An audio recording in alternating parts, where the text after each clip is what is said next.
আগ্রহ একটি প্রশ্ন, নবী করিম সাল্লাল্লাহু আলাইহি ওয়াসাল্লাম যেদিন এই পৃথিবী ছেড়ে চলে গেছেন ওই দিন কি জশ্নে জুলুস, আনন্দ মিছিল, খুশিতে আত্মহারা হয়ে বিভিন্ন মাহফিল মিটিংয়ে অন্যের সমালোচনা করা ঠিক? আপনি ভাই সুন্দর প্রশ্ন করেছেন। তার মানে আপনি বলতে চাচ্ছেন 12 রবিউল আউয়াল আমাদের শোক পালন করা উচিত, এই তো তার উদ্দেশ্য? না, আপনি ভুল বুঝেছেন। প্রথম কথা হচ্ছে 12 রবিউল আউয়াল নূর নবী মুহাম্মদ সাল্লাল্লাহু আলাইহি ওয়াসাল্লাম বিদায় নিয়েছেন, এটা সব ঐতিহাসিক একমত না। কথা বুঝতে পারছেন?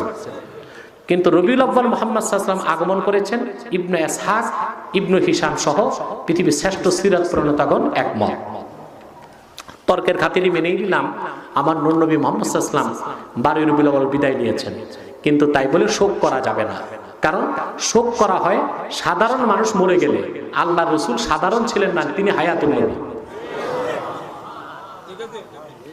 দুই, সাধারণ মানুষের ক্ষেত্রেও রাসূলুল্লাহর হুকুম মৃত্যুর 3 দিন পর শোক করা যাবে না। আল্লাহ রাসূল বিদায় নিয়েছেন 1500 বছর আগে, অতএব 1500 বছর পরে শোক পালনের কোনো সুযোগ নেই। 3, অনেকের ধারণা রাসূলুল্লাহ সাল্লাল্লাহু আলাইহি ওয়াসাল্লাম দুনিয়া থেকে বিদায় নেওয়ার পর 3 দিন ওনাকে মদিনা মুনাওয়ারাতে মসজিদ নববীতে রাখা হয়েছে জান্নাতুল ফেরদাউসে শোয়ার আগ পর্যন্ত। কেন? আসলে দেখেন, আল্লাহ রাসূল সাল্লাল্লাহু আলাইহি ওয়াসাল্লাম 1500 বছর আগে যখন বিদায় নিয়েছেন, রাসূলুল্লাহর জানাজার নামাজটা কি আমাদের জানাজার নামাজের মতো হয়েছিল? আল্লাহ রাসূলের জানাজার নামাজে কেউ ইমামতি করেছিল? 30,000 সাহাবী দলে দলে আল্লাহ রাসূলের সামনে যে দোয়া পড়ছেন। কি দোয়া?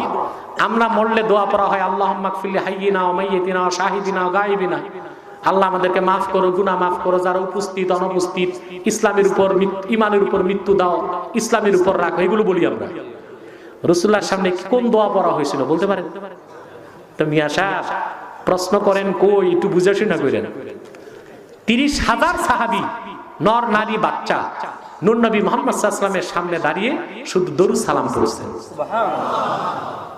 তাহলে আমরা বললে শোক করতে হয়, রাসূলুল্লাহ সাল্লাল্লাহু আলাইহি ওয়াসাল্লাম বিদায় নিয়েছেন 1500 বছর আগে, শোকের কোনো সুযোগ নাই। কেন? সুনানে বাজ্জারে ইমাম বাজ্জার হাদিস নকল করেছেন, রাসূলুল্লাহ বলেছেন হায়াতি খায়রুল লাকুম ওয়া ওয়াফাতি খায়রুল লাকুম, আমি দুনিয়াতে তোমাদের মাঝে যে বেঁচে আছি সাহাবীরা, এটা তোমাদের জন্য খায়ের, উত্তম।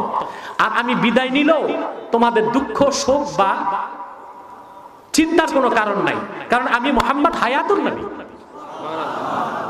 সামনের হাদিসে রাসূলুল্লাহ বলেছেন তুরাজু আলাইয়া আমালুকুম, তোমাদের আমল এখন যেমন আমি দেখি, আমি দুনিয়া থেকে বিদায় নেওয়ার পর তোমাদের সকল আমল আমাকে দেখানো হবে।